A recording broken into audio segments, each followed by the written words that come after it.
নি'মাতানি মাগবুনুন ফীহিমা কাসীরুম মিনান নাস। হে দুনিয়ার ইমানদার মুসলমান শোনো, আল্লাহ যত নিয়ামত তোমাদেরকে দিয়েছেন, আমাদেরকে আল্লাহ যত নিয়ামত দিয়েছেন, এর মধ্যে দুইটা নিয়ামত আছে এমন যেই দুইটা নিয়ামতকে মানুষ খুব বেশি দাম দেয় না, যেই দুইটা নিয়ামতের মানুষ বেশি কদর করে না, যেই দুইটা নিয়ামতকে মানুষ বড় উদাসীন ভাবে উপেক্ষা করে যায়। ওই দুই নিয়ামতের মধ্যে একটার নাম হলো আসিহা, সুস্থতার নিয়ামত। আজ ভাই আজকে তুমি সুস্থ আছো, মনে করো তুমি আজীবন সুস্থ থাকবা না রে ভাই, না, একটা সময় তুমি প্যারালাইজড হইয়া যাইবা। এখন তুমি শক্তি দিয়ে নিজে নিজে চলতে পারো, ঠান্ডা পানি দিয়া ওযু করে ফজরের নামাজ পড়তে পারো, এমন একটা সময় চলে আসবে রে ভাই যখন তোমার দুইটা হাতের মধ্যে দুইজন না ধরলে তুমি সোজা হয়ে দাঁড়াইতেও পারবা না, বসতেও পারবা না, ঠিক কিনা? সুম্মা রাদাদনাহু আসফালা সাফিলিন। আল্লাহ রাব্বুল আলামিন বলেন, অতঃপর আমি তোমাদেরকে নিচ থেকে নিচে নামিয়ে দেব। ও ভাই, আল্লাহ রাব্বুল আলামিন আমাদেরকে একটা সময় শিশু বানিয়েছিলেন, সেই শিশুকালটা অতিক্রান্ত হওয়ার পরে আল্লাহ আমাদেরকে যৌবন দিয়েছেন। ওয়ালাকাদ কাররামনা বনি আদম, মর্যাদার উচ্চ শিখরে পৌঁছিয়েছেন। মানুষের তিনটা কাল আছে ভাই, কয়টা কাল? কথা বলেন ভাই, কয়টা কাল? খুলিকাল ইনসানু যায়ীফা, সৃষ্টিগতভাবে মানুষকে আল্লাহ রাব্বুল আলামিন একেবারে দুর্বল বানাইছেন। সবল নাকি দুর্বল? কথা বলেন ভাই, সবল নাকি দুর্বল? আল্লাহ রাব্বুল আলামিন একটা ক্রম তৈরি করে দিয়েছেন, বাইনাস সুলবি ওয়াত তারাইব, বাবার পৃষ্ঠ থেকে এক ফোঁটা নাপাক পানি শুক্রাণু হইয়া, মার বুক থেকে এক ফোঁটা নাপাক পানি ডিম্বাণু হইয়া, উভয়টা একত্রে মিশ্রিত হইয়া মার রেহেমের মধ্যে ঢুকে কিছুদিন পর পর এই ধরনটা পরিবর্তন হয়। প্রথমে ছিল নুতফা, কিছুদিন যাওয়ার পরে হয় আলাক, আরো কিছুদিন যাওয়ার পরে হয় এটা একটা রক্তের টুকরা, আরো কিছুদিন যাওয়ার পরে হয় গোশতের টুকরা, আরো কিছুদিন যাওয়ার পরে আল্লাহ রাব্বুল আলামিন বলেন আমি এর ভিতরে হাড্ডির জন্ম দিয়ে দিই। ফাকাসাউনাল ইযামা লাহমা, অতঃপর আল্লাহ রাব্বুল আলামিন বলেন আমি এর চামড়া দ্বারা আচ্ছাদিত করে ফেলি। ও ভাই, পূর্ণাঙ্গ মানব রূপ যখন ধারণ করে আল্লাহ রাব্বুল আলামিন প্রসবের মাধ্যমে ওই মানুষটারে দুনিয়াতে পাঠায়, ওয়া ওয়া করে চিৎকার করে। ও ভাই, নতুন যখন ছোট্ট বাচ্চাটা জন্মগ্রহণ করে ওই মানুষটা সবল থাকে নাকি দুর্বল থাকে? সবাই বলেন ভাই, সবল নাকি দুর্বল? কতটুকু দুর্বল ভাই? আল্লামা রুমি রাহমাতুল্লাহি আলাইহি বলেন, মারগাকাল বাইদা বেরু আয়াদ রুসি তালাবাত আদমি সাদানা দারাত খবর আকল তমিজ আকে নাগা হে কসে গশতে বচিজে না রসিদ বতম কি না ফজিলত বগুজশত আজ হামা চিজ।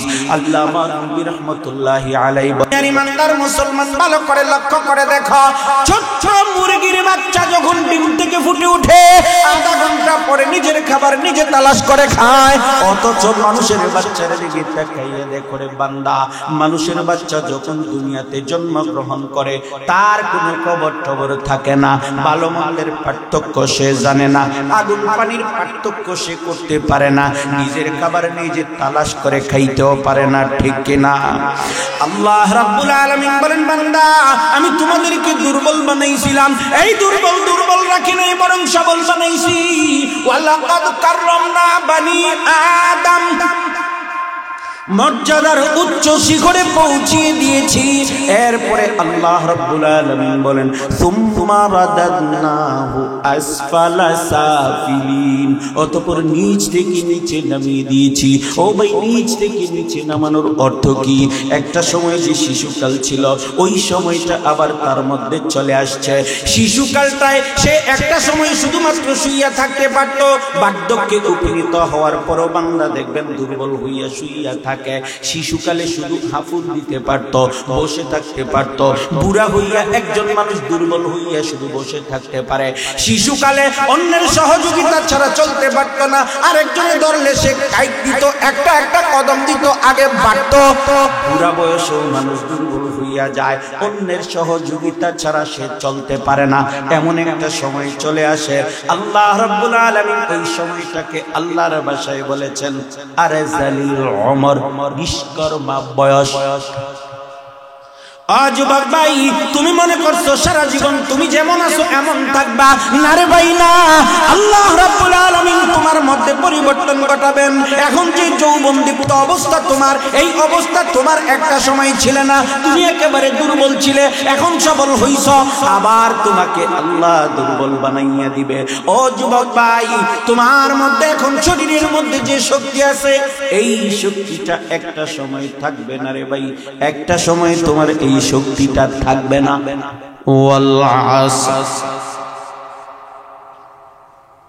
আসরের নামাজের সময়ের শপথ। ও ভাই, আল্লাহ রাব্বুল আলামিন আসরের নামাজের শপথ কেন করেছেন? এই সময়ের শপথ কেন করেছেন? আসরের নামাজের সময়টার আল্লাহর কাছে বড় বেশি দাম। এমন একটা সময় আসরের নামাজ, দুনিয়ার জীবনের সবগুলো মানুষের ব্যস্ততা বৃদ্ধি পাইয়া যায়। অফিসে যারা চাকরি করে, চাকরিজীবীর বাড়ি ফেরার সময়, যারা ব্যবসা করে দোকানপাটের মধ্যে মাল বিক্রির সময়,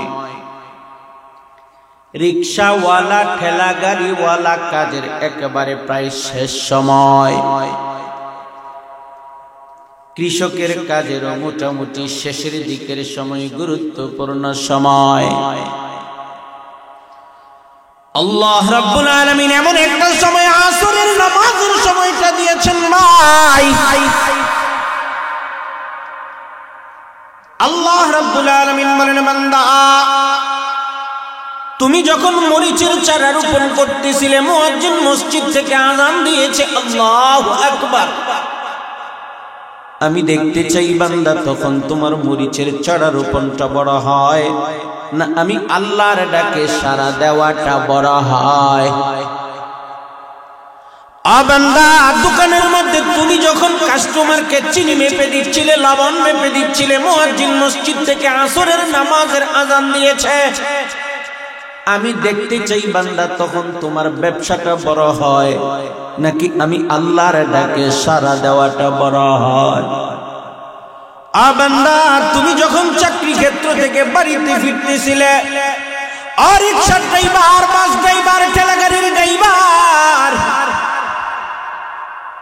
তুমি যখন তোমার দুনিয়ার কাজের মধ্যে মত্ত ছিলে, তখন মুয়াজ্জিন মসজিদ থেকে আসরের নামাজের আযান দিয়েছে, আমি দেখতে চাই তুমি তোমার কাজটারে বড় মনে করো না, আমি আল্লাহর ডাকে সাড়া দেওয়াটা বড় মনে করো। আল্লাহর কাছে আসরের নামাজের সময়টার বড় দাম। এই কারণে আল্লাহ রাব্বুল আলামিন আসরের নামাজের সময়ের শপথ করেছে, ওয়াল আসর, ওয়াল আসর, আসরের নামাজের সময়ের শপথ। অন্য এক আয়াতের মধ্যে আল্লাহ রাব্বুল আলামিন বলেন, হাফিজু আলাস সালাওয়াতি ওয়াস সালাতিল ওয়াসতা, তোমরা নামাজের প্রতি যত্নবান হও, বিশেষ করে মধ্যবর্তী নামাজের প্রতি যত্নবান হও। বিশেষ করে কোন নামাজের? কথা বলেন ভাই, কথা বলেন, বিশেষ করে কোন নামাজের? ও ভাই জুড়ে বলেন, বিশেষ করে কোন নামাজের? মধ্যবর্তী নামাজকে আল্লাহ রাব্বুল আলামিন গুরুত্ব দিয়েছেন। মধ্যবর্তী নামাজ কোনটা? মুফাসসিরিনে কেরামের মধ্যে এখানেও দুই দল। এক দলের বক্তব্য হইল মধ্যবর্তী নামাজ হইল আসরের নামাজ, আরেক দলের বক্তব্য হইল মধ্যবর্তী নামাজ হইল ফজরের নামাজ। ভাই, মসজিদের মধ্যে দেখবেন যোহরের নামাজে মুসল্লি আছে মোটামুটি কম না, মাগরিবের নামাজও মুসল্লি হয় মোটামুটি কম না, এশার নামাজও মুসল্লি সংখ্যা মোটামুটি কম না, কিন্তু ঠাডা ভরে আসরের নামাজ আর ফজরের নামাজ। ফজরের নামাজ যায় আমাদের ঘুমে, আসরের নামাজ যায় আমাদের কাজে, ঠিক কিনা? আল্লাহ রাব্বুল আলামিন বলেন হাফিজু আলাস সালাওয়াতি ওয়াস সালাতিল উসতা, নামাজের প্রতি যত্নবান হও, বিশেষ করে মধ্যবর্তী নামাজ। ও ভাই, মধ্যবর্তী নামাজ বলতে আসরের নামাজ। এই কারণে আল্লাহর কাছে আসরের নামাজটার বড় বেশি দাম। আল্লাহ রাব্বুল আলামিন আসরের নামাজের শপথ করেছেন ওয়াল আসর। কোন কোন মুফাসসিরিনে কেরামগণ বলেছেন ওয়াল আসর দ্বারা আল্লাহ সময়ের শপথ করেছেন। কিসের শপথ? কথা বলেন, কিসের শপথ? সময়ের শপথ, যুগের কসম, সময়ের কসম। সময়ের কসম কেন করলেন? আল্লাহর কাছে সময়টার বড় দাম, সময়টার বড় বেশি গুরুত্ব। কারণ এই সময়কে ব্যবহার করে কেউ যদি আল্লাহর বিধানটা মেনে নেয়, আল্লাহ যা করতে বলেছেন বেশি বেশি করে, আল্লাহ যা বর্জন করতে বলেছেন বেশি বেশি বর্জন করে, আল্লাহর বিধান মতো কেউ যদি চলে, ইবাদত করে, বন্দেগী করে, তাহলে ওই বান্দাটা ওলি হইয়া যায়, বুজুর্গ হইয়া যায়। আর এই সময়কে ব্যবহার করে কেউ যদি পাপাচারে লিপ্ত হইয়া যায়, গুনাহ করায় মনোনিবেশ করে, তাহলে দেখবেন ভাই ওই মানুষটা পাপিষ্ট থেকে পাপিষ্টতর হইয়া যায়, ঠিক কিনা? আল্লাহর কাছে সময়টার বড় বেশি দাম। এই কারণে আল্লাহ রাব্বুল আলামিন সময়ের শপথ করেছেন ওয়াল আসর, সময়ের শপথ, যুগের শপথ। আল্লাহর কাছে সময়ের দাম আছে বেশি, কিন্তু আমাদের কাছে বেশি দাম নাই। আমরা সময়ের বড় অবহেলা করি। রাসূল সাল্লাল্লাহু আলাইহি ওয়াসাল্লাম বলেন নি'মাতানি মাকবুলুন ফীহিমা কাসীরুম মিনান নাস। হে দুনিয়ার ইমানদার মুসলমান, শোনো, দুনিয়ার জীবনের মধ্যে আল্লাহ রাব্বুল আলামিন অসংখ্য নিয়ামত রাজি আমাদেরকে দান করেছেন। আল্লাহ যত নিয়ামত দান করেছেন সংখ্যায় কম না বেশি? ভাই জুড়ে বলেন, কম না বেশি? কত বেশি ভাই, কত বেশি? আল্লাহ রাব্বুল আলামিন বলেন ওয়া ইন তাউদ্দু নি'মাতাল্লাহি লা তুহসুহা। হে ঈমানদারগণ, তুমি যদি আমার নিয়ামত সমূহ গণনা করা আরম্ভ করো, ভোগ করা নয়, শুধুমাত্র গণনা করা, একটা, দুইটা, তিনটা, চারটা, এইভাবে আমার নিয়ামত গণনা করা আরম্ভ করো যদি বান্দা, তোমার জীবন শেষ হয়ে যাবে, আমি আল্লাহর নিয়ামতের গণনা শেষ করতে পারবা না। জোরে বলেন, জোরে বলেন। আল্লাহর অসংখ্য নিয়ামত। ও ভাই, আসমানের দিকে তাকাইয়া দেখেন আমাদের জন্য নিয়ামত, জমিনের দিকে তাকাইয়া দেখেন আমাদের জন্য নিয়ামত, সমুদ্রের তলদেশে তাকাইয়া দেখেন আমাদের জন্য নিয়ামত।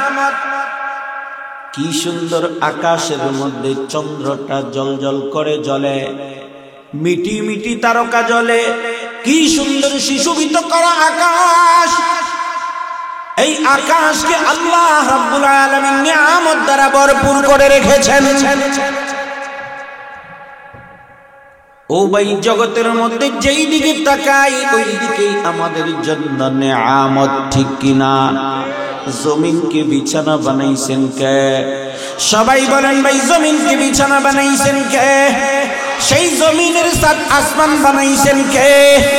আমাদেরকে জগতের মধ্যে বানিয়ে পাঠিয়েছেন কে? চলাফেরার শক্তি দিয়েছেন কে? কথা বলার শক্তি দিয়েছেন কে? সম্পদ দেওয়ার মালিক কে? সন্তান দেওয়ার মালিক কে? শুকরিয়া আদায় করতে হবে কার? الحمد لمن قدر خيرا وخبالا والشكر لمن صور حسنا وجمالا فرد صمد عن صفة الخلق بريء رب أزلي خلق الخلق كمالا لا ضد ولا ند ولا حد لمولا الآن كما كان ولم يلق زوالا ও ভাই এই জগতের মধ্যে যা কিছু আছে দেখি অথবা দেখি না সব কিছু বানাইছেন কে शम्स कमर सुर्ख ज़मी अंजुम अख्तर दश्त जिबल वादी सहरा समंदर मोर मलक दाम दरु तैर कबूतर शाम सहर ज़ुल्मत जो अहमर असगर गुलजार गुलाबुर्ग शजर किसने बनाया गुलजार गुलाबुर्ग शजर किसने बनाया तालिब मायूसी का हो ये सब जिसने बनाया ओ भाई अल्लाह আমাদেরকে অসংখ্য নিয়ামত রাজি দান করেছেন আল্লাহ রাব্বুল আলামিন কত বেশি নিয়ামত দিয়েছেন আল্লাহর কথার দ্বারা বক্তব্য দ্বারা পরিষ্কার হয়ে যায় আল্লাহ রাব্বুল আলামিন বলেন ওয়া ইন তাউদ্দু নি'মাতাল্লাহি লা তুহসুহা হে বান্দা আমার নিয়ামত রাজি যদি তোমরা গণনা করতে আরম্ভ করো তোমার জীবন শেষ হয়ে যাবে এরপর গণনা শেষ করা হবে না ঠিক কি না রাসূল সাল্লাল্লাহু আলাইহি ওয়াসাল্লাম বলেন নি'মাতান মাকবুলুন ফীহিমা কাসীরুম মিনান নাস হে দুনিয়ার ইমানদার মুসলমান শুনো আল্লাহ যত নিয়ামত তোমাদেরকে দিয়েছেন আমাদেরকে আল্লাহ যত নিয়ামত দিয়েছেন এর মধ্যে দুইটা নিয়ামত আছে এমন যেই দুইটা নিয়ামতকে মানুষ খুব বেশি দাম দেয় না যেই দুইটা নিয়ামতের মানুষ বেশি কদর করে না যেই দুইটা নিয়ামতকে মানুষ বড় উদাসীনভাবে উপেক্ষা করে যায় ওই দুই নিয়ামতের মধ্যে একটার নাম হইল আসিহা সুস্থতার নিয়ামত যুবক ভাই আজকে তুমি সুস্থ আছো মনে করো তুমি আজীবন সুস্থ থাকবা না রে ভাই না একটা সময় তুমি প্যারালাইজড হইয়া যাইবা এখন তুমি শক্তি নিয়ে নিজে নিজে চলতে পারো ঠান্ডা পানি দিয়া ওযু করে ফজরের নামাজ পড়তে পারো এমন একটা সময় চলে আসবে রে ভাই যখন তোমার দুইটা হাতের মধ্যে দুইজন না ধরলে তুমি সোজা হয়ে দাঁড়াইতেও পারবা না বসতেও পারবা না ঠিক কি না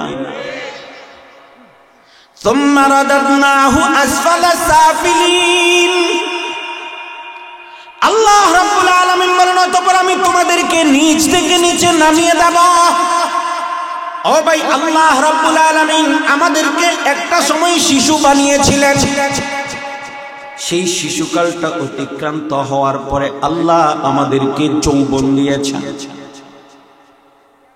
ওয়ালাকাদ কাররামনা বনি আদম মর্যাদার উচ্চ শিখরে পৌঁছিয়েছেন মানুষের তিনটা কাল আছে ভাই কয়টা কাল কথা বলেন ভাই কয়টা কাল খুলিকাল ইনসানু যায়ীফা সৃষ্টিগতভাবে মানুষকে আল্লাহ রাব্বুল আলামিন একেবারে দুর্বল বানাইছেন সবল নাকি দুর্বল কথা বলেন ভাই সবল নাকি দুর্বল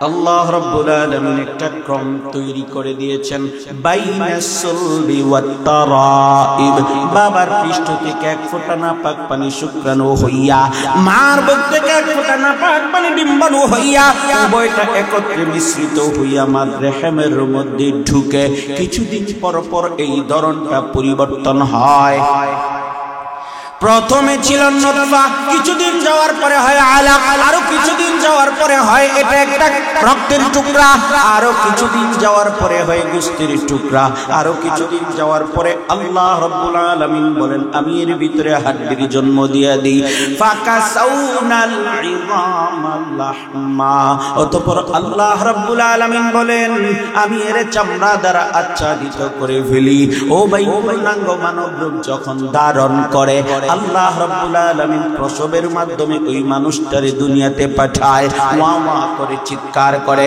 ও ভাই নতুন যখন ছোট্ট বাচ্চাটা জন্মগ্রহণ করে ওই মানুষটা সবল থাকে নাকি দুর্বল থাকে সবাই বলেন ভাই সবল নাকি দুর্বল কতটুকু দুর্বল ভাই আল্লামা রুমি রাহমাতুল্লাহি আলাইহি বলেন মারগাকাল বাইদা বেরু আয়াত রুসি তালাবাত আদমি সাদানা দারত খবর আকল তমিজ আকে নাগা হে কসে গশতে বচি জেনা রসিদ ওই বতম কি না ফজিলত বগুজশত আজ হামা চিজ আল্লামা রুমি রাহমাতুল্লাহি আলাইহি বলেন ইমানদার মুসলমান ভালো করে লক্ষ্য করে দেখো ছোট মুরগির বাচ্চা যখন ডিম থেকে ফুটে ওঠে আধা ঘন্টা পরে নিজের খাবার নিজে তালাশ করে খায় অথচ মানুষের বাচ্চার দিকে তাকাইয়ে দেখো রে বান্দা মানুষের বাচ্চা যখন দুনিয়াতে জন্মগ্রহণ করে তার কোনো খবর টবর থাকে না ভালো মন্দের পার্থক্য সে জানে না আগুন পানির পার্থক্য সে করতে পারে না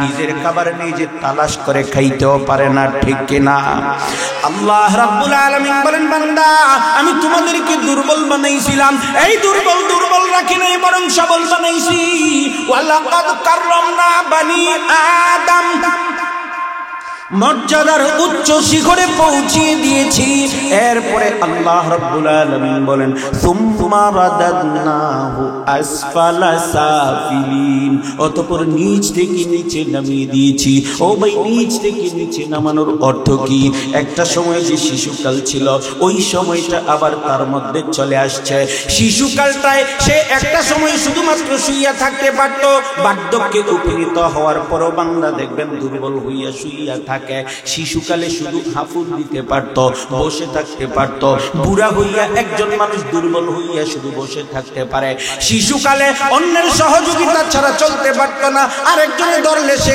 কাইট দিত একটা কদম দিত আগে বাড়ত বুড়া বয়সেও মানুষ দুর্বল হইয়া যায় অন্যের সহযোগিতা ছাড়া সে চলতে পারে না এমন একটা সময় চলে আসে আল্লাহ রাব্বুল আলামিন ওই সময়টাকে আল্লাহর ভাষায় বলেছেন আরে জালিল উমর বিশ্বকর্মা বয়স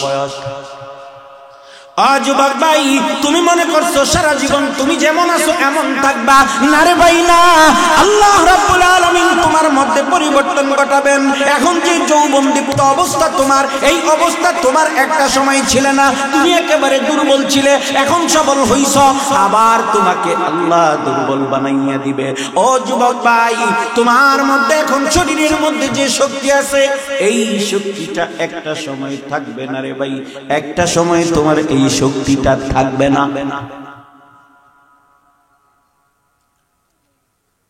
রাসূল সাল্লাল্লাহু আলাইহি ওয়াসাল্লাম হাদিসের মধ্যে বলেন ইগতানিম খামসান ক্বাবলা খামসিন পাঁচটা বিষয়কে গনিমত মনে করো আরো পাঁচটা বিষয় আসার আগে আগে যুবক ভাই ও ভাই কি কোনো সমস্যা আচ্ছা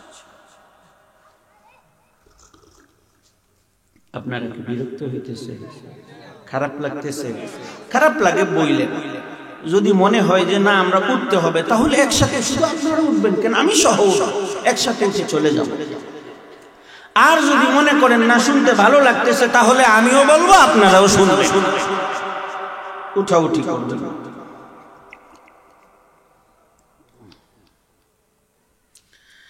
রাসূল বলেন পাঁচটা বিষয়কে গনিমত মনে করো আরো পাঁচটা বিষয় আসার আগে আগে ইগতানিম খামসান ক্বাবলা খামসিন পাঁচটা বিষয়কে গনিমত মনে করো আরো পাঁচটা বিষয় আসার আগে আগে এক নাম্বার শাবাবাকা ক্বাবলা হারামিক ও যুবক ভাই তোমার যৌবন কালটারে কাজে লাগাও তোমার যৌবন কালটারে গনিমত মনে করো বার্ধক্যটা চলে আসার আগে আগে আল্লাহ রাব্বুল আলামিন তোমাদেরকে আরজালিল উমরে পৌঁছাবেন ওই আরজালিল উমরে পৌঁছার আগে আগে তোমার যৌবনটারে কাজে লাগাও গনিমত মনে করো হ্যাঁ যুবক ভাই যৌবনকালটারে তুমি গনিমত মনে করো কারণ এই যৌবনকালের আল্লাহর কাছে বড় বেশি দাম হাসরের ময়দানে দুইটা পা রাখার জায়গা যতটুকু আছে দুইটা পা রাখতে যতটুকু জায়গা প্রয়োজন অতটুকু জায়গার মধ্যে একজন মানুষ দাঁড়িয়ে থাকবে 1 বছর 2 বছর না না ভাই 10 বছর তাও না ভাই 50,000 বছর কত বছর কথা বলেন কত বছর? 50,000 বছর দাঁড়াইয়া থাকবে বান্দা। 5টা প্রশ্নের জবাব দেওয়া ছাড়া নড়াচড়া নাই। কয় প্রশ্নের জবাব? কথা বলেন ভাই, কয় প্রশ্নের জবাব? পিছনের ভাইরা বলেন ভাই, জোরে বলেন, কয় প্রশ্নের জবাব? 5টা প্রশ্নের জবাব দেওয়া ছাড়া নড়াচড়া নাই। এর মধ্যে একটা প্রশ্ন হইল, তোমার যৌবন কাল কোন রাস্তায় ব্যয় করেছ? যুবক ভাই, হেডফোন কানের মধ্যে লাগাইয়া মমতাজের গান শুনতে শুনতে যে তুমি ঘুমাও, হেডফোন কানের মধ্যে লাগাইয়া আবার মোবাইলের মধ্যে ওই কানেকশনটা দিয়ে তুমি মমতাজের গান শুনতে শুনতে ঘুমাও রে যুবক ভাই। এমন সময় যদি তোমার মরণ হইয়া যায়, মনে মনে চিন্তা করো কি অবস্থা হবে তোমার। ও যুবক ভাই, নিজেকে একটু বুঝাও। হাফিজ যেমনি ভাবে নিজেকে বুঝিয়েছিল, বসনু হাফিজ বতু গুয়ম কে গুল তাজা নমি মানদ, अगर मानद शबे मानद शबे दीगर नमी मानद, गोलज गुलशा जुदा गश्ता तुरु ताजा नमी मानद, अगर मानद शबे मानद शबे दीगर नमी मानद, हिजाबे नौ अरुसारा दरे शौहर नमी मानद, अगर मानद शबे मानद शबे दीगर नमी मानद। ओ भाई हाफिज, আমার মতো যুবক, আপনার মতো যুবক, হাফিজ যখন রাস্তা দিয়া যায়, রাস্তার পাশে বিশাল বড় একটা বিল্ডিং দেখতে পায়। ওই হাফিজ বিল্ডিং এর দোতলার দিকে তাকাইয়া দেখে সুন্দর একটা জানালা। ওই জানালার মধ্যে সুন্দরী একজন রূপসী মেয়ের চেহারা দেখতে পায়। ওই মেয়েটা হাফিজের দিকে তাকাইয়া একটা মুচকি হাসি দেয়। হাফিজের অন্তরের মধ্যে রং লেগে যায়। হাফিজ দারোয়ানকে জিজ্ঞেস করে, দারোয়ান ভাই, এই যে রাজপ্রাসাদের মতো বাড়ি, এই বাড়ির মালিককে? দারোয়ান বলে, এটা হইল এই দেশের রাজার বাড়ি, রাজপ্রাসাদ। ও দারোয়ান ভাই, রাজপ্রাসাদের দোতলায় যে সুন্দর জানালা, জানালার মধ্যে একজন রূপসীর চেহারা দেখা যায়, ওই রূপসীর পরিচয়টা কি? দারোয়ান বলে, সে হইল রাজার মেয়ে, রাজকুমারী। হাফিজ ছিল বড় চালাক মানুষ। দারোয়ানের কাছ থেকে অনুমতি নিয়ে রাজ দরবারের মধ্যে ঢুকে রাজারে কিছু কবিতা আবৃত্তি করে শোনায়। রাজা কবিতা শুনে বড় চমৎকৃত হইয়া যায়। অতঃপর রাজা হাফিজকে বিশেষ একটা পাস দিয়া দেয়। ও হাফিজ, আমার দরবারে আসার সময় একবার অনুমতি নিতে হয়, যাওয়ার সময় আরো একবার অনুমতি নিতে হয়, আসতে যাইতে বডি চেক করা হয়। হাফিজ রে, আমি একটা বিশেষ পাস তোমারে দিয়া দিলাম, এই পাসটা যদি তোমার কাছে থাকে, আসার সময় অনুমতি লাগবে না, যাওয়ার সময় অনুমতি লাগবে না, আসতে যাইতে বডি চেক করা হবে না। এই বিশেষ পাসটা লইয়া তুমি যাও, মাঝে মধ্যে আমার দরবারে আসবা, আমারে কিছু কবিতা আবৃত্তি করে শুনাইবা। ও ভাই, বিশেষ পাস পাইয়া হাফিজের বড় চমৎকৃত হইয়া যায়। খুশি হইয়া বাড়ির পানে ছুটে চলে যায়। মাঝে মধ্যে আসে, রাজারে কিছু কবিতা আবৃত্তি করে শোনায়, আবারও ফিরত বাড়িতে চলে যায়। আসার সময় একবার ওই জানালার পানে তাকায়, যাওয়ার সময় আরো একবার জানালার পানে তাকায়। আসতে যাইতে যাইতে, আসতে তাকাইতে তাকাইতে একটা সময় দুইজনের প্রথমে চোখাচোখি হয়, চোখের বিনিময়ে মন বিনিময় হয়, দুইজনের মধ্যে একটা ভালো প্রেম প্রীতির সম্পর্ক হইয়া যায়, ভালো একটা সম্পর্ক হইয়া যায়। হঠাৎ করে একদিন হাফিজ রাজার বাড়িতে আইসা দেখে ওই জানালার সুন্দরী ওই মেয়েটারে আর দেখা যায় না। হাফিজ দারোয়ানকে জিজ্ঞেস করো, ও দারোয়ান ভাই, এখানে যে একজন সুন্দরী মেয়ে আমার জন্য অপেক্ষা করতো, তাকে আর দেখি না, ব্যাপারটা কি? দারোয়ান বলে, ও হাফিজ ভাই, তুমি কি জানো না রাজার এই মেয়েটা মারা গেছে, 3 দিন হয়ে গেছে। নিজের বান্ধবীর ইন্তেকালের সংবাদ শোনার সাথে সাথে হাফিজের অন্তরের মধ্যে ধাক্কা লেগে যায়। অতঃপর হাফিজ নিজেকে নসিহত করে বলতে থাকে, বসনু হাফিজ বতু গুয়ম কে গুলতা জানমি মানদ अगर मानद शबे मानद शबे दीगर नमी मानद गोलज गुलशा जुदा गश्ता तो ताजा नमी मानद अगर मानद शबे मानद शबे दीगर नमी मानद हिजाबे नौ अरूसारा दरे शौहर नमी मानद अगर मानद शबे मानद शबे दीगर नमी मानद।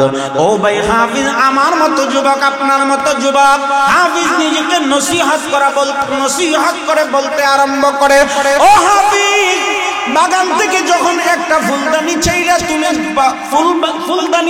ফুলদানির মধ্যে যখন একটা ফুল ছিঁড়ে নিয়ে এসে রাখো, প্রথম দিন ওই ফুলটা বড় তাজা থাকবে, 2 নাম্বার দিন ফুলটা আর আগের মতো তাজা থাকবে না, ম্রিয়মান হয়ে যাবে।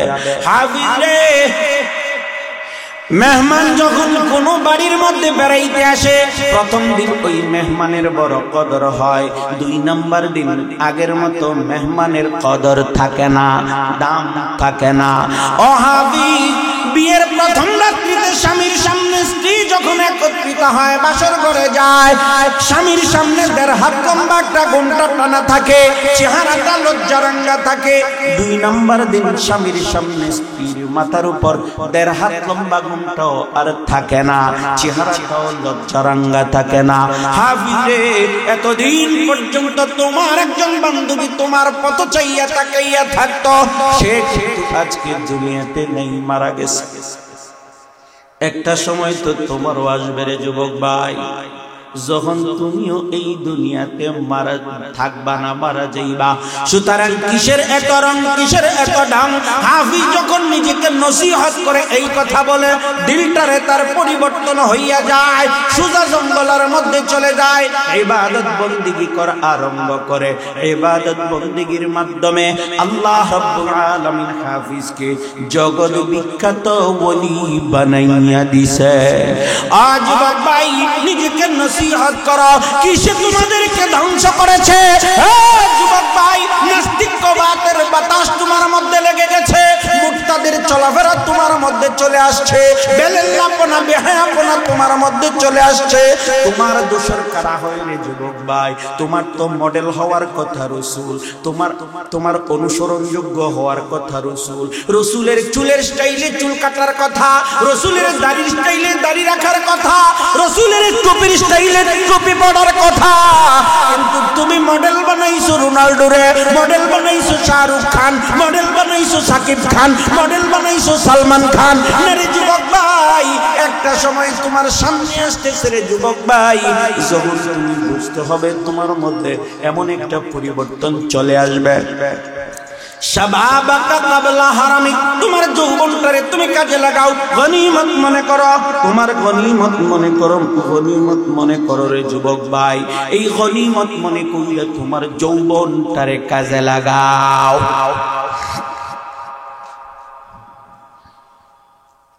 वक्त पीरी गिरगे जालिम निशावद पर है ज़ेगार, दर जवानी तौबा करदन शिवाए पैगंबरीस, दर जवानी तौबा करदन शिवाए पैगंबरीस।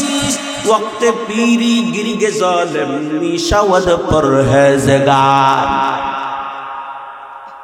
ओ भाई, हिंस्र जे बाघ, হিংস্র বাঘও কিন্তু বুড়া বয়সে পরহেজগার হইয়া যায়। যৌবনকালে ইবাদত করা ছিল, এটাই ছিল নবী রাসূলদের অভ্যাস, ঠিক কিনা? এক শিয়াল বয়সের ভারে নুজো হয়ে গিয়েছে, আগের মতো শিকার ধরতে পারে না। আগে শিকার নিয়ে যেমনি ভাবে দৌড়াইয়া চলে যাইত, এখন আর দৌড়াইতে পারে না। বয়সের ভারে নুজো, শরীরের মধ্যে শক্তি সামর্থ্য নাই, দুষ্টুমি সব বন্ধ। আমাবস্যার রাত, 1 হাত দূরে যে কি আছে দেখা যায় না, ঘুটঘুটে অন্ধকার। এই অন্ধকারের মধ্যে ঘাপটি মাইরা বৈশা বৈশা জোয়ান এক শিয়াল এই বুড়া শিয়ালের কাছে আসছে। আইসা কই চাচা সুযোগ যায়। কই কিসের সুযোগ? কই চাচা লতার মা তো মুরগি ফালতেছে, ঘরের মধ্যে মুরগির অভাব নাই। অন্ধকার রাত, ঘন কালো অন্ধকার, একবার মুরগি লইয়া খট কইরা দইরা বাহির হইলে 2 হাত দূরে গেলে আমরারে খুঁজা পায় কে। চলেন না যাই লতার মার মুরগির ঘর থেকে মুরগি চুরি কইরা মজা কইরা খায়। বুড়া শিয়াল ধমকের সুরে বলতেছে, এই বিয়াদবের বাচ্চা, এই লতার মায়ে যে কষ্ট কইরা মুরগি ভালে তোর লাগি ভালে রে। এই মুরগি যে খাইতিস তোর জন্য খাওয়াটা বৈধ হবে।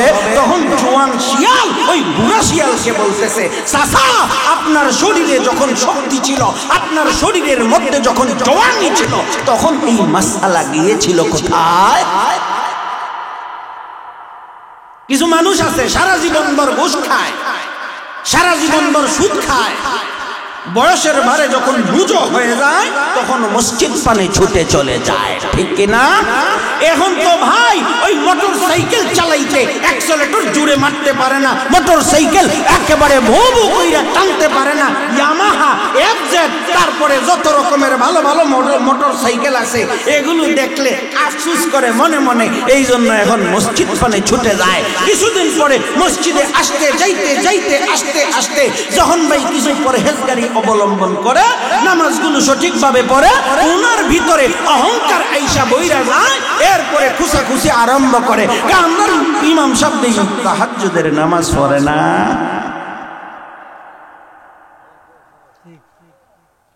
আপনারা ঠিক বললো ঠিক, ঠিক না বললো ঠিক।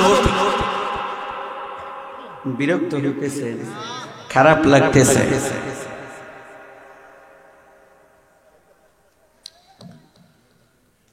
হাদিস পড়েছিলাম, রাসূল করিম সাল্লাল্লাহু আলাইহি ওয়াসাল্লাম বলেন, ইগতানিম খামসান ক্বাবলা খামসিন শাবাবাকা ক্বাবলা হারামিক। আজ ভাই তোমার যৌবন কাটটারে গনিমত মনে করো, বার্ধক্যটা চলে আসার আগে আগে। আজ ভাই তোমার শরীরের মধ্যে এখন যে শক্তি আছে, শক্তিটারে কাজে লাগাও। রসুলের যুগের দিকে তাকাও, রসুলের যুগের দিকে তাকাও। জিহাদের আলোচনা হইত, সঙ্গে সঙ্গে মানুষ পাগল পারা হইয়া জিহাদে ছুটে যেত, ঠিক কিনা? মুতার যুদ্ধের কথা রে ভাই, মুতার যুদ্ধের মধ্যে রসুল নিজে অংশগ্রহণ করেন নাই, সৈন্যবাহিনী প্রেরণ করেছেন। 3000 সৈন্যবাহিনীর একটা দল, মুজাহিদদের একটা দল প্রেরণ করেছেন। 3 জনকে সেনাপতি নির্ধারণ করে রেখে দিয়েছেন। 1 নাম্বার সেনাপতি রাসূল সাল্লাল্লাহু আলাইহি ওয়াসাল্লাম বলেন, আমার পালক পুত্র যায়েদ। 2 নাম্বার সেনাপতি আমার চাচাতো ভাই জাফর ইবনে আবি তালিব। 3 নাম্বার সেনাপতি আব্দুল্লাহ ইবনে রাওয়াহা। আব্দুল্লাহ ইবনে রাওয়াহা সেও যদি শহীদ হইয়া যায়, এরপরে তোমরা যারা উপস্থিত থাকবা, তোমরা পরামর্শ করে একজনের সেনাপতি নির্ধারণ করে নিবা। বুঝতে আর কারোর বাকি নাই, 3 জনের একজনও ফিরত আসবে না, ঠিক কিনা? আমাদেরকে কেউ যদি বলতো অমুক জায়গায় যাও মারামারি করো, অথবা অমুক জায়গায় যাই জিহাদে অংশগ্রহণ করো, মারা যাইবা, শহীদ হইবা, আমরা শুধু অজুহাত তালাশ করব। অজুহাত, আমার মেয়েটার বিয়ে দেই নাই, আমার ছেলেটার মধ্যে সমস্যা আছে, আমার বউ অসুস্থ, যাইতে পারবো না, আমার মা অসুস্থ, যাইতে পারবো না, আমি বৃদ্ধ বাবা মারা রাইখা যাইতে পারবো না। রাসূলের যুগের সাহাবায়ে কেরাম কোন রকমের অজুহাত তালাশ করেন নাই। ও ভাই, রাসূল বলেছেন, হে যায়েদ, যাও পরিবারের কাছ থেকে বিদায় নিয়ে আসো। যায়েদ রাদিয়াল্লাহু তাআলা আনহু বলেন, আল্লাহর হাবিব, আমি তো আপনারই পালক পুত্র, আপনি ঘোষণা দিয়েছেন, আমার মা আয়েশা সিদ্দিকা ঘর থেকে শুনতেছেন, আর তো অনুমতির দরকার নাই। জাফর ইবনে আবি তালিবকে বললেন, হে জাফর, যাও তোমার পরিবারের কাছ থেকে ছুটি নিয়ে আসো, বিদায় নিয়ে আসো। জাফর ইবনে আবি তালিব রাদিয়াল্লাহু তাআলা আনহু নিজের বিবির কাছে যায়, হে বিবি, রাসূল আমারে সেনাপতি নির্ধারণ করে রেখেছেন, আমি জিহাদের ময়দানে যাইতেছি, বিদায় নেওয়ার জন্য তোমার কাছে আসলাম, শেষবারের মতো তোমার কাছে বিদায় চাই। কত কিছু তোমার কত রকমের হক আছে আদায় করতে পারি নাই, ক্ষমা করে দিও বিবি, ক্ষমা করে দিও, চলে যাই। জাফর ইবনে আবি তালিবের স্ত্রী আল্লাহর কাছে হাত তুলে দোয়া আরম্ভ করছে, আল্লাহ, আমার স্বামী জিহাদের ময়দানে যাইতেছে, আমি আমার স্বামীকে ফিরাবো না, তবে আমার স্বামীর গাজী বানাইয়া ফিরতাই না। সঙ্গে সঙ্গে জাফর ইবনে আবি তালিব তরবারির উল্টা পেট দিয়া মৃদু আঘাত করে বলতেছে, বিবি রে, রাসূল আমার আগেও সেনাপতি একজন নির্ধারণ করেছেন, আমার পরেও সেনাপতি আরেকজন বানাইয়া দিয়েছেন। এর অর্থ কি জানোনি? আমি জিহাদের ময়দানে আজকে শহীদের অমীয় সুদা পান করব, আমি আর ফিরত আসবো না। হ্যাঁ বিবি, উল্টা দোয়া করিস না, উল্টা দোয়া করিস না, রাসূলের বিরুদ্ধাচরণ হয়ে যাবে। দোয়া কর হাসরের ময়দানে যেন তোমার সাথে আমার সাক্ষাৎ হইয়া যায়।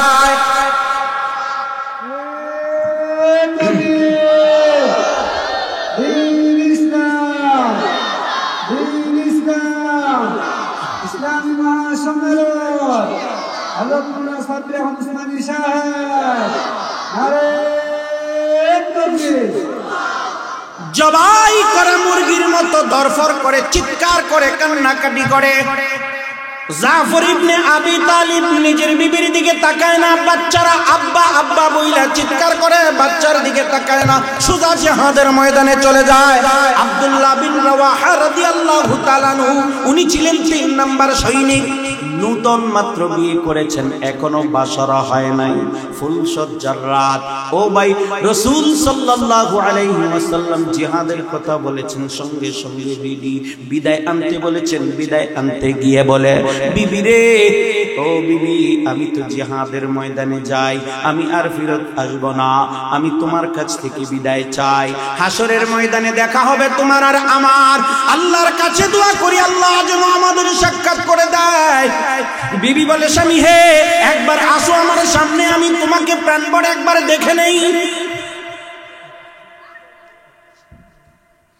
বিবি বলতেছে, হে স্বামী, আমি তোমার একবার দেখে নেই। আব্দুল্লাহ বিন রাওয়াহা রাদিয়াল্লাহু তাআলা আনহু বলেন, হে বিবি, আমি তোমার সামনে আসব না, তোমার সামনে আসলে তোমারে দেখলে আমার মন বিগলিত হয়ে যাবে, জিহাদে যেতে পারবো না। বিবি বলতেছে, স্বামী হে, আমি আজকে তোমার কাছে প্রাণ নিবেদন করব না, আমি বরং একটা বার তোমার চেহারাটা ভালো করে দেখে রাখতে চাই, হাসরের ময়দানে যেন দেখলে তোমাকে চিনতে পারি। আব্দুল্লাহ বিন রাওয়াহা রাদিয়াল্লাহু তাআলা আনহু বলেন, বিবি রে, আমি আল্লাহর কাছে দোয়া করি আল্লাহ যেন হাসরের ময়দানে আমাদের উভয়কে স্বামী স্ত্রী হিসেবে পরিচয় করাইয়া দেয়। 3 জন জিহাদের ময়দানে চলে গিয়েছে, বীর বিক্রমে জিহাদ করার মাধ্যমে যায়েদ ইবনে হারিসা রাদিয়াল্লাহু তাআলা আনহু শহীদ হয়ে গেছে। ঝান্ডা ধরেছেন জাফর ইবনে আবি তালিব। শত্রু বাহিনী ডান হাতের মধ্যে কোপ দিয়েছে, বাম হাত পড়ে গিয়েছে, ডান হাত পড়ে গিয়েছে, বাম হাতে ঝান্ডা উঁচু করে ধরেছে, বাম হাত কেটে দিয়েছে, সঙ্গে সঙ্গে 2 কাটা হাতের বাহু দিয়া বুকের মধ্যে আগলিয়ে রেখেছে। আর সঙ্গী সাথীদেরকে বলতেছে, রে ভাই, রাসূলের কাছে সংবাদ দিয়ে দিও, মরণ পর্যন্ত ইসলামের ঝান্ডাকে উঁচু করে রেখেছি, মাটিতে পড়তে দেই নাই।